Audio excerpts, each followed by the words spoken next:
Fundur settur í bæjarstjórn Mosfellsbæjar miðvikudaginn 17. september 2025 klukkan 16:33. Þetta 878. fundur bæjarstjórnar og haldinn á bæjarskrifstofu Mosfellsbæjar að Þverholti 2.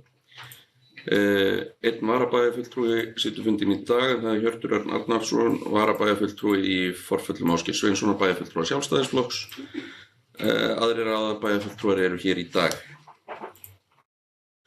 Í upphafi þarf forseti að leita hér afbrigða þar sem ásk hefur komið að bæta á dagskrá málinu kosning í nefndir og ráð sem myndi þá bætast á dagskrá sem mál númer 4 og aðrir liðir færast aftur sem því nemur. Ég bið bæjarfulltrúa sem samþykkja afbrigðin að gefa merki. Það samþykkt samhljóða með 11 atkvæðum. Takk fyrir það.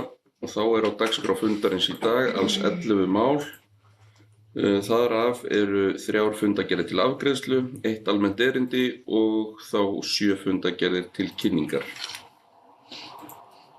Og við göngum þá til dagskrár og fyrsta mál á dagskrá fundagerð 679. fundar bæjarráðs. Sá fundur fór fram 4. september síðastliðinn og þar voru 2 mál á dagskrá og fundagerðin opin fyrir umræðu. Bæjarstjóri, gjörðu svo vel.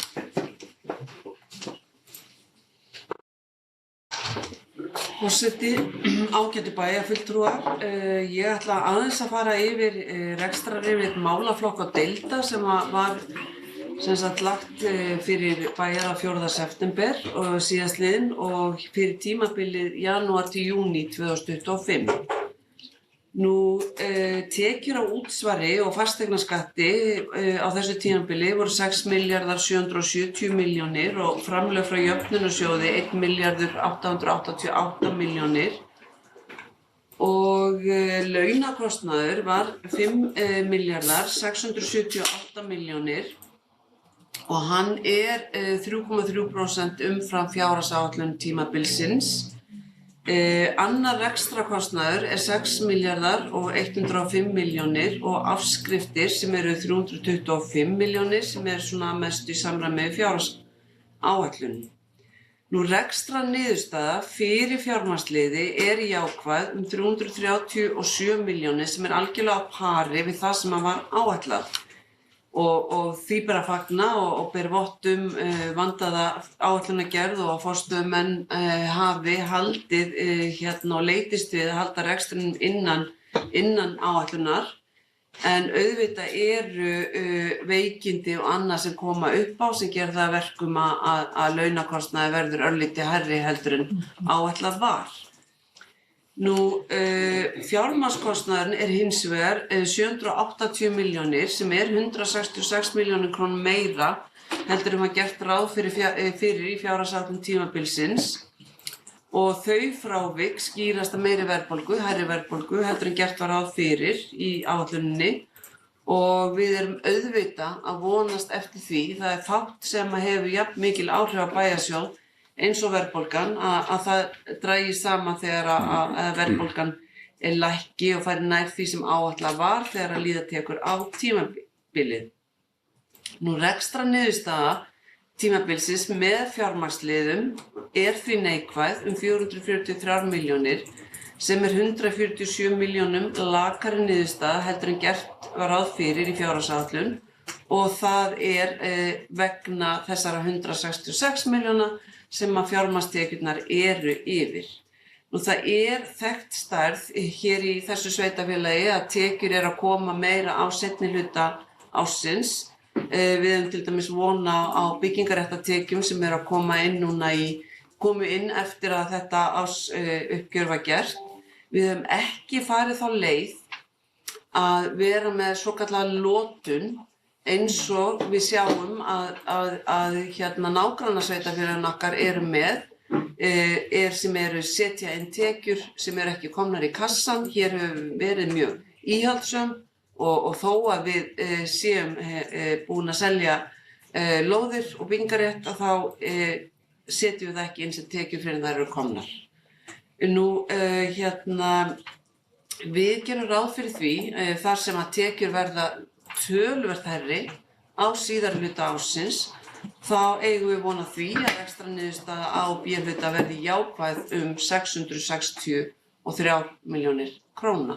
Og ég vil að lokum bara þakka starfsfólki fyrir og stjórnendum fyrir bara að halda vel áætlunum og fyrir þá framúrskarandi þjónustu sem þau eru að veita á hverjum degi hér til íbúa bæjarins.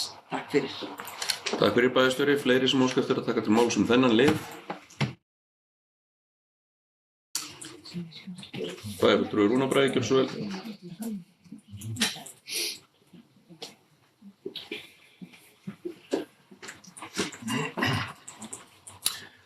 Forseti, bæjarfulltrúar, takk fyrir þetta, bæjarstjóri. Ein kannski spurning varðandi þetta sem við vorum að fjalla hér eða vorum að fara yfir. Svona velti fyrir með þessum fjármagnskostnaði. Hvað gerum við ef við náum ekki að fá lækkun á vöxtum í samfélaginu og fjármagnskostnaður verður jafnvel enn meiri. Þannig ég bara velti fyrir mér ef að vaxtakostnaður fer ekki niður og við fáum ekki vexti, þá lítur þetta verr út, erum við með plan B. Takk fyrir bæjarfulltrúi, bæjarstjóri, gjörðu svo vel. Forseti, ágætu bæjarfulltrúar, eins og ég kom inn á áðan að þá eru tekjur seinni hluta ársins töluvert mikið hærri heldur en á fyrri hluta árs og það skýrist á nokkrum þáttum. Meðal annars jöfnunarsjóður, við fáum yfirleitt meira í lok árs heldur en að við erum að fá í reglulegum greiðslum. Börn með sérstakan vanda, greiðslur vegna þeirra eru koma inn í lok árs og við höfum gagnrýnt ég í nefnd á vegum ríkisins þessi mál þar sem hefur verið að þróa þjónustu til næstu ára. Ríkið að taka yfir þennan málflokk frá sveitarfélögunum og þar hefur verið mjög gagnrýnt að þessar tekjur sé að koma algjörlega í lok árs, sé ekki að koma minnstakosti tvisvar yfir árið. Nú síðan það byggingarréttartekjurnar, við erum auðvitað búin að selja töluvert af lóðum og þannig að við eigum von á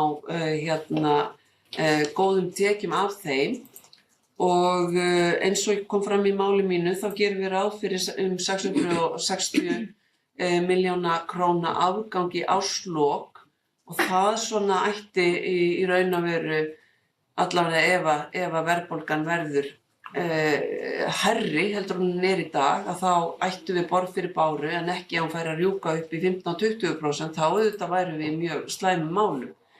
Við erum að beita aðhaldi, við erum í miðri fjárhagsáætlunargerð og ég kannski bara minni á það að við fórum í 200 milljón króna aðhaldsaðgerðir eða svona tildekt í janúar á þessu ári og við verðum að gera það sama núna í haust. Það bara ekkert annað í boði í raun og veru. Við vorum náttúrulega að fá hærri kjarasamninga heldur en gert var ráð fyrir eins og önnur sveitarfélög. Og bara svo það sé sagt, í þessari pontu, sveitarfélögin á höfuðborgarsvæðinu reiða sig öll á byggingarréttargjöld.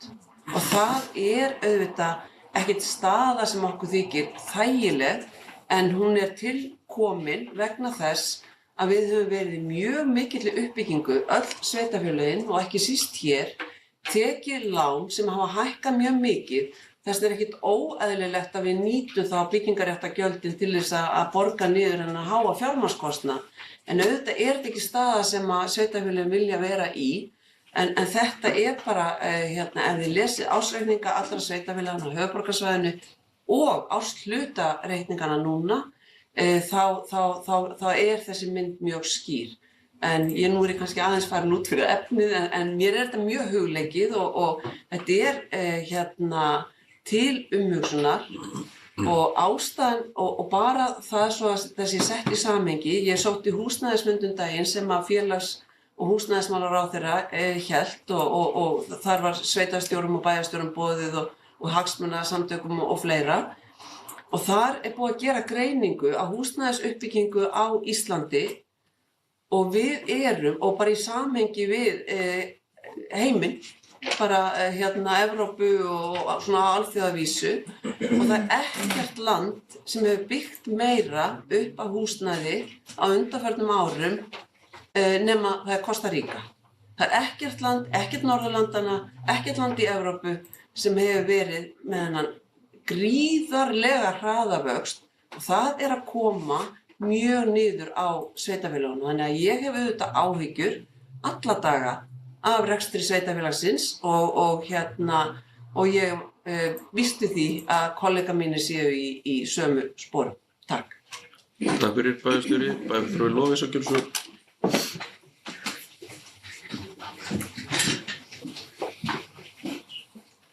Forseti, ágætu bæjarfulltrúar, takk fyrir góð svör, bæjarstjóri. Ég vildi kannski aðeins bregðast við þessari spurningu erum við með plan B? Og langar mig að segja að það ástæða fyrir því að verðbólgan eitt af því sem kallaði landsins forni fjandi að fellur undir þann hatt því að þetta hefur verið áskorun í rekstri þessa litla hagkerfis sem Íslandi alla tíð. Og það fyrir okkur sveitarfélögin alveg sérstaklega mikil áskorun vegna þess að okkur eru settar þar hömlur að geta tekið lán sem eru verðtryggð. Það okkar helsti lánsfjármöguleiki. Fyrir hrun var farið í aðrar leiðir, við þurfum ekki að hafa mörg orð hvernig sú vegferð endaði. En ég vil benda á að í tíð núverandi meirihluta hefur verið gerð gríðarlega mikil breyting í fjárstýringu hjá sveitarfélaginu.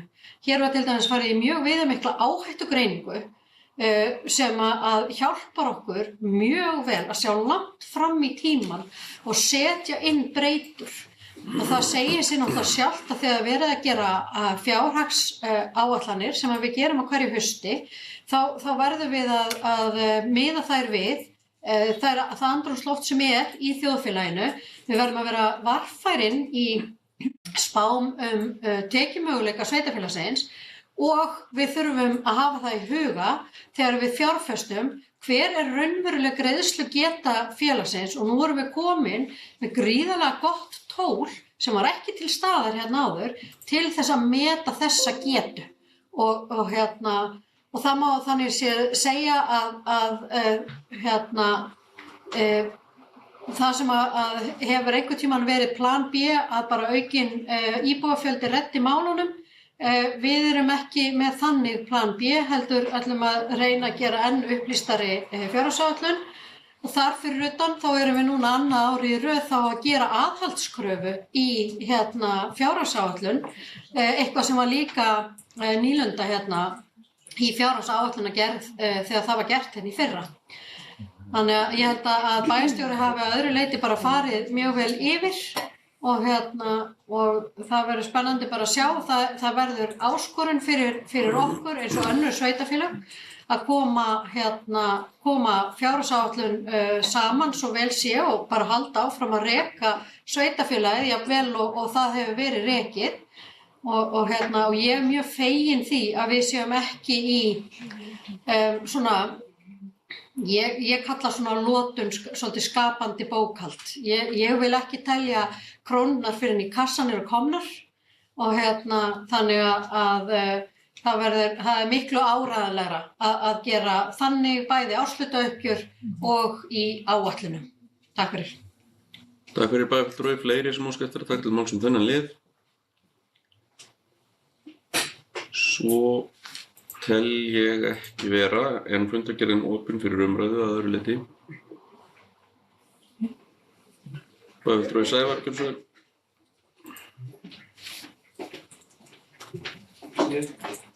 Bæjarfulltrúar sem undir máli 1.2 Markaðsstofa höfuðborgarsvæðisins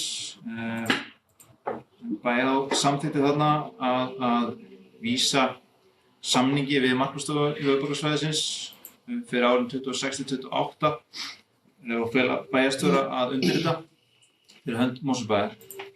Og ég tel þetta vera bara mjög jákvætt og gott að við höldum áfram í þessari vegferð ásamt öðrum sveitarfélögum á höfuðborgarsvæðinu. En ég sit í stjórn Markaðsstofu höfuðborgarsvæðisins og búin að gera frá upphafi frá því hún var stofnuð á vormánuðum 23 og hélt markaðsstofan aðalfund í gær og í framhaldi af því ferðamálaþing sem að mér finnst alltaf að benda á það, ég vonist ekki fara mikið út úr efnið, ég er bara að benda á það því að það var mjög vel sótt. Það voru þarna 260 manns sem að hlustuðu á erindi frá fólki úr ýmsum áttum, erlendum og innlendum og var mjög fræðandi að fá þessar kynningar og þessa fræðslu og þetta er náttúrulega mjög gott svona tól til þess að leiða saman aðila í ferðaþjónustu og sveitarfélögin á höfuðborgarsvæðinu til þess að efla það. Við vitum að það hefur gengið vel en það eru ennþá gríðarleg sóknarfæri í þessu til þess að fá ferðamenn til þess að staldra lengur við á höfuðborgarsvæðinu og þetta hefur náttúrulega gríðarleg samlegðar áhrif fyrir íbúa á höfuðborgarsvæðinu þar sem við höfum séð bara bein áhrif í Mosfellsbæ. Það er ferðavefurinn út allt sem hefur verið vel sóttur af íbúum höfuðborgarsvæðinu sem sýnir helstu gönguleiðir í kring og svo einnig höfum við séð þar sem þeir fóru í vegferð og verkefni með okkur í Mosfellsbæ fyrir Álafossgosuna okkar sem hefur verið rætt hér í pontu áður og vonandi kemur einhver skemmtileg afurð úr þeirra framleiða stundir en það má líka geta þess að aðildarfélagar sem eru þá með aðild að markaðsstofunni ferðaþjónustufyrirtæki á höfuðborgarsvæðinu þeim hefur fjölgað alveg gríðarlega og það eru rúmlega 200 aðildarfélagar í dag þannig að það var á árinu 2024 þá tvöfaldaðist sú tala sem er bara mjög gott og gerir þá stofuna svona eilítið sjálfbærari þrátt fyrir að framlög frá sveitarfélögum séu náttúrulega aðaltekið stofninn en ég hvet ykkur líka bara til þess að kynna ykkur vefsíðu stofunar. Það er komin íslensk vefsíða einnig, ekki bara Visit Reykjavík, það er líka markaðsstofa höfuðborgarsvæðisins sem er með skemmtilega og fræðandi síða sem er mikið af upplýsingum sem vert er að kynna sér. Þannig að vildi bara benda á þetta. Takk. Takk fyrir bæjarfulltrúi, fleiri sem óskar að taka til máls þennan lið. Bæjarfulltrúi Rúnar Bragi, gjörðu svo vel.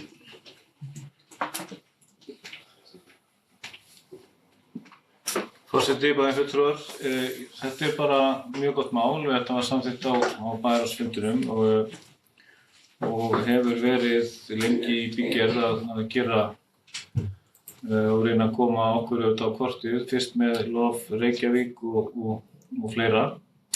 Auðvitað hefur upphæðin sem við höfum sett í þennan sjóð eða sameiginlega sjóð, hún hefur hækkað töluvert á undanförnum árum frá því við vorum sjálf að kannski eina sjáum þetta. En vonandi er þetta að virka og það er jafnvel spurning hvort að við hér í sveitarfélaginu ættum að vera einhvern tíma með einhvers konar samráðsfund með aðilum hér í Mosfellsbæ til þess að kanna það hvort að þetta sé að virka. Hvernig við getum nálgast þetta svolítið í puttana, þetta fé sem við erum að setja í þessa markaðsstofu er við að ná þessu öllu að mati þeirra sem í þessum ferðaþjónustubransa. Þannig að það verði áhugavert að hugsa aðeins hvort við ættum að taka svoleiðis sessun hjá okkur í Mosfellsbæ. Takk fyrir bæjarfulltrúi Sævar, gjörðu svo vel. Já, takk fyrir það bara bregðast örstutt við, bara mjög góð ábending hjá bæjarfulltrúa Rúnari. Það hefur verið þannig að framkvæmdastjóri markaðsstofunnar hefur heimsótt sveitarfélögin, tekið svona púlsinn og mun gera það aftur á þessu ári og þá ræðir hún við bæði núverandi aðildarfélaga og svo mögulega aðildarfélaga því að við viljum stækka þessa stofu og gera hana ennþá stöndugri.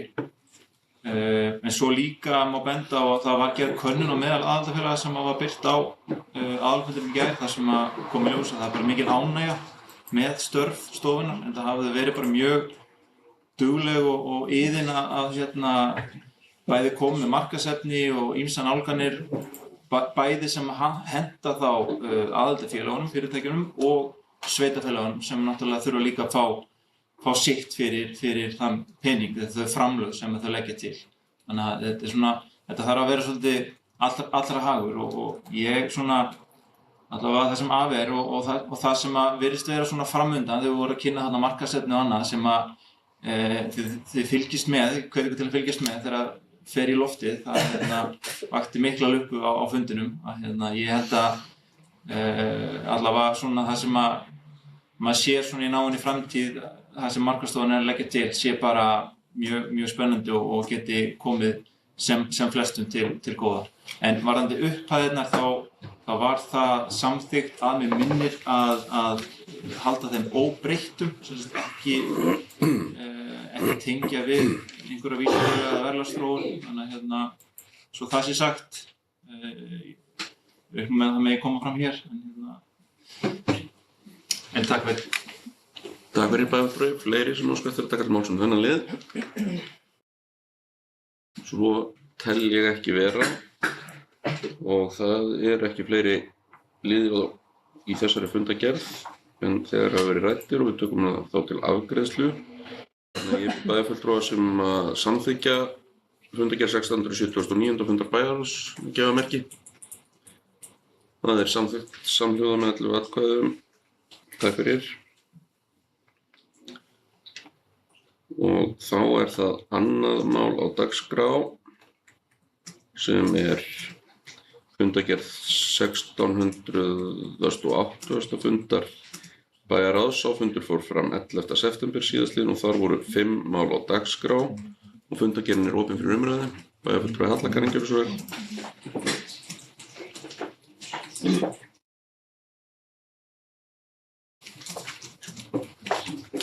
Forseti og ágætu bæjarfulltrúar, ég kem hérna upp fyrir máli 2.1, rekstrarleyfi í frístundabyggð, reglur og stefna.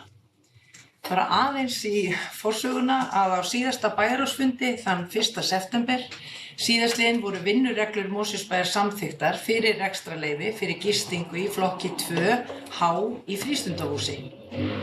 Við fögnum því að þessar reglur eru komnar og þessar vinnureglur hafa þann tilgang að setja skýrar reglur og séu gegnsæjar.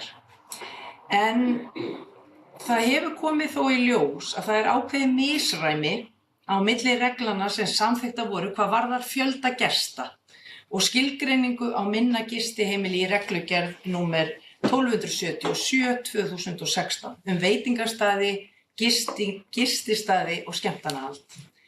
Því ég hér uppi fyrir hönd bæjarstjórnar með breytingatillögu ákvæði fjöldi gesta í B-lið 5. grein vinnureglana okkar sem við vorum að samþykkja verði breytt og þær verði svohljóðandi.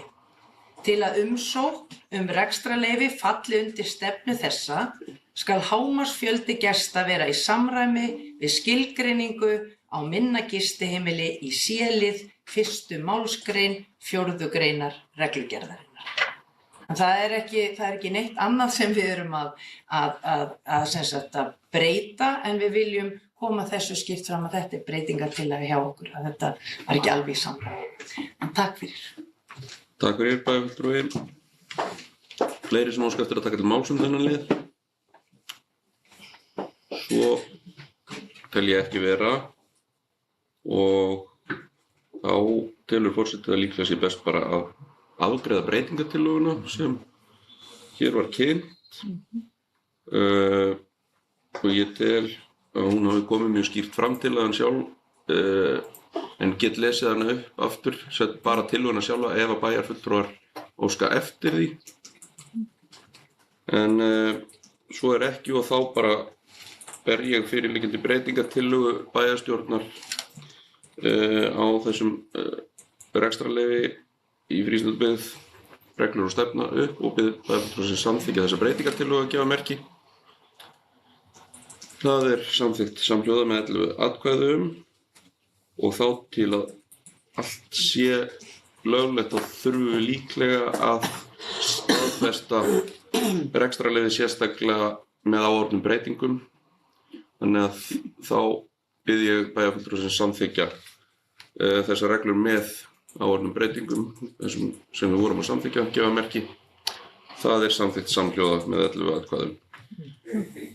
Og þá fundargerðin opin fyrir umræðu að öðru leyti. Enginn kveður sér hljóðs aðra liði þessarar fundargerðar og þá tökum við hana til afgreiðslu.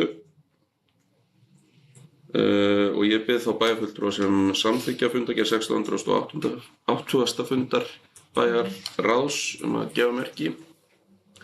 Það samþykkt samhljóða með 11 atkvæðum. Takk fyrir. Þá þriðja dagskrármál, þriðji fundur skipulags- og umhverfisnefndar Mosfellsbæjar. Sá fundur fór fram 12. september síðastliðinn. Þar voru 11 mál á dagskrá og fundargerðin opin fyrir umræðu. Enginn kveður sér hljóðs þá fundargerð og við tökum hana þá til afgreiðslu. Ég bið bæjarfulltrúa sem samþykkja fundargerð þriðja fundar skipulags- og umhverfisnefndar Mosfellsbæjar að gefa merki. Það samþykkt samhljóða með 11 atkvæðum. Takk fyrir það. Þá við komin að 4. dagskrármáli sem kosning í nefndir og ráð sem við tókum inn með afbrigðum hér í upphafi fundar. Og þar að ræða tillögu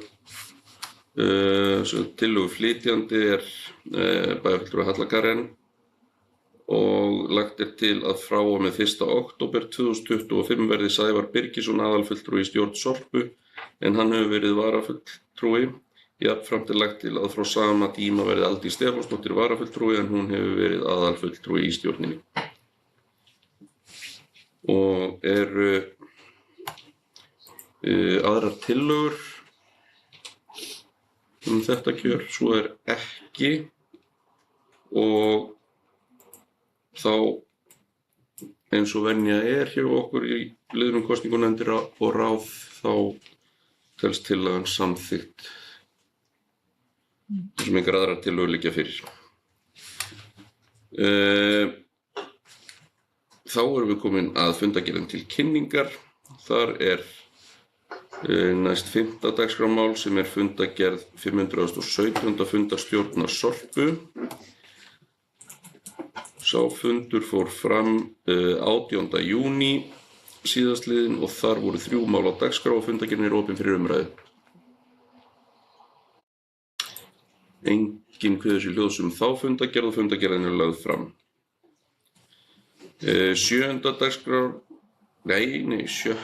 dagskrármál fundargerð 518. fundar stjórnar Sorpu.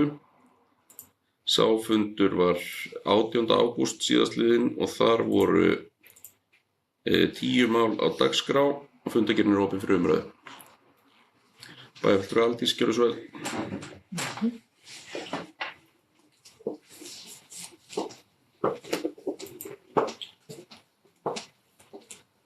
Já, ég ætlaði að koma hérna og fylgja þessari fundargerð úr hlaði og kannski benda hérna bæjarfulltrúum á að það tekið fyrir árshlutauppgjör Sorpu, þetta náttúrulega fundur síðan 18. ágúst. Árshlutauppgjör Sorpu hefur verið lagt fram, endurskoðað þegar og það ekkert svona engar sérstakar fréttir af því.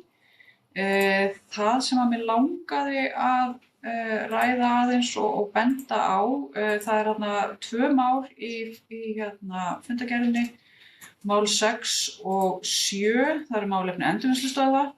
Eins og bæjarfulltrúar meðvitaðir væntanlega þá hefur verið mál í gangi nánast allt þetta kjörtímabil þar sem að Kópavogsbær hefur óskað eftir því að Sorpustöðin sem við Dalveg verði fjarlægð þaðan og henni fundinn nýr staður og það hefur nú eiginlega verið þrautinni þyngri að finna henni nýjan stað en svo hefur það nú verið gert þarna við Glaðheimasvæðið og þá voru uppi áhald það hvað lóðin þyrfti að vera stór til þess að rýma endurvinnslustöð. Og ég að koma hérna upp til þess að ræða þetta vegna þess að það skiptir okkur máli eiginlega höfuðborgarbúa, alveg svona hvar við búum að við búum við þetta heildarnet endurvinnslustöðva sem út allt höfuðborgarsvæðið og fólk ekkert endilega bara að fara á þá stöð sem næst heimili þess. Og Sorpa á bara mjög fína tölfræði það. Og það sem að ég held að sé gott að veita athygli, það að ef að það einni stöð lokað þá fer að halla á aðra stöðvar. Og eins og þið sjáum þarna þá sem sagt Reykjavíkurborg svona ekki tilbúin til þess að láta lóð í Jafnaseli til þess að stækka stöðuna þar. Þannig að það alveg augljóst mál að það þarf að taka þetta net endurvinnslustöðva til gagngerrar endurskoðunar. Það hefur verið gert að hluta til á þessu kjörtímabili og lögð fram skýrsla í október í fyrra þar sem verið að lista upp svona og sýna fram á kannski aðalega 2 sviðsmyndir hvernig þetta gæti litið út til framtíðar og það á dagskrá hjá stjórn Sorpu að ræða þessa skýrslu betur og láta ítra hana aðeins að því þetta skiptir alveg gríðarlega miklu máli að þetta séu aðgengilega stöðvar og þær séu að þjónusta höfuðborgarbúa eins og þeir þurfa að gera. Við þurfum ekki að keyra of langt, við viljum hafa opnunartímann bara eins og hann hentar og þjónustuna, við viljum geta borgað fyrir það sem við hendum á þægilegan hátt. Þannig að allt þetta kerfi þarf svolítið að skoða. Við búum ekki við þetta til dæmis í dag. En það auðvitað verið að byggja nýja stöð, alveg frá grunni, sem að verður nútímaleg og vonandi flott og hún náttúrulega bara við bæjarmörkin hjá okkur, vissulega í Reykjavík, en ég hef mig grunar nú að Mosfellingar eigi eftir að sækja hana að miklu leyti út af því að aðgengið verður miklu betra. Og þannig að ég bara svona brýn okkur til þess að fylgjast með þessu og láta okkur að varða hvernig nágrannasveitarfélögin að umgangast sínar stöðvar og gera breytingar hjá sér. Af því það getur alveg haft áhrif á okkur. Að þetta einhvern veginn, þetta eitt net og svo langar mér líka bara í þessu samhengi að nefna líka að bæjarstjórnir og kjörnir fulltrúar séu svona ákveðnu varðbergi líka gagnvart nýtingu á þessum grenndarstöðum sem við erum að byggja upp. Og það viðbót við þetta net og ég held að sé rosalega mikilvægt að við nýtum þá fjárfestingu vel. Við erum búin að taka svæði fyrir þetta, við erum búin að gera það aðgengilegt og huggulegt og við kannski séum svolítið vakandi fyrir því hvernig við getum tekið á móti meira magni í gegnum þessar ómönnuðu stöðvar sem náttúrulega mjög hagkvæmt fyrir okkur. Af því að íbúarnir auðvitað að borga gjald fyrir það að sveitarfélögin taki á móti Sorpunu sem auðvitað lögbundið hlutverk. En við þurfum að vera svolítið framsækin í því hvernig við gerum það, koma til móts við þetta þjónustuhlutverk sem við höfum, en gæta þessi jafnframt að þessi kostnaður aukist ekki bara aukist með svona meiri kröfum sem eru gerðar auðvitað til hringrásarhagkerfisins. Þannig að ég vildi bara brýna okkur öll til þess að vera svolítið á varðbergi gagnvart þessu. Þetta er svona þjónusta sem við veitum litla athygli þegar hún virkar, en við þurfum að veita henni mjög mikla athygli ef hún virkar ekki.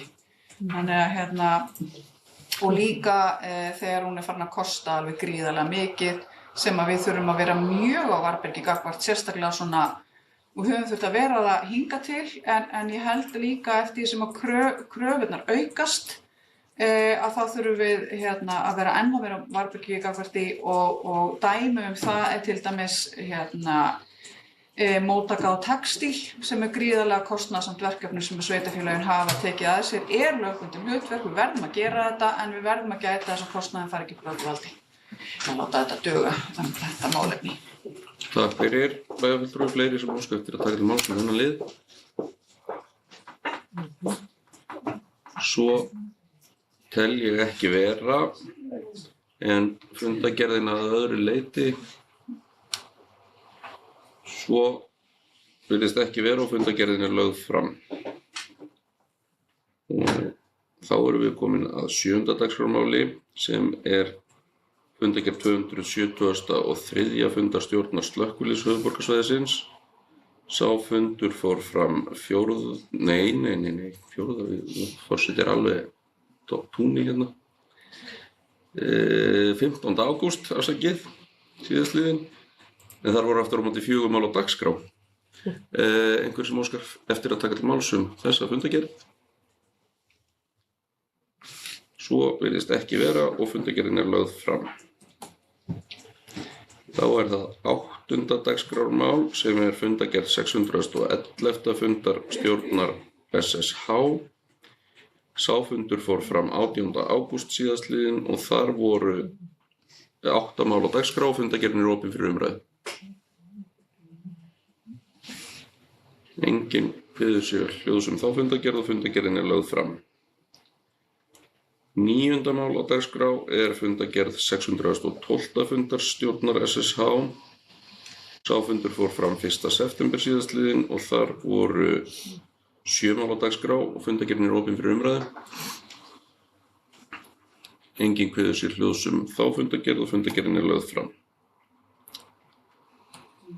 10. mál á dagskrá fundargerð 53. eigendafundar Sorpu BS. Sá fundur fór fram 18. ágúst síðastliðinn og þar voru 3 mál á dagskrá og fundargerðin opin fyrir umræðu. Enginn kveður sér hljóðs þá fundargerð og fundargerðin lögð fram.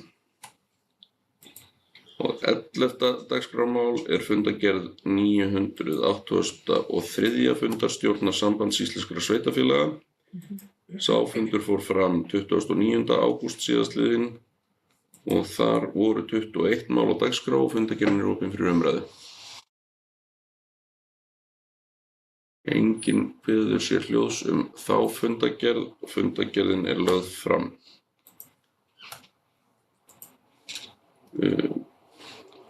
En ekki eru fleiri mál á dagskrá þessa fundar.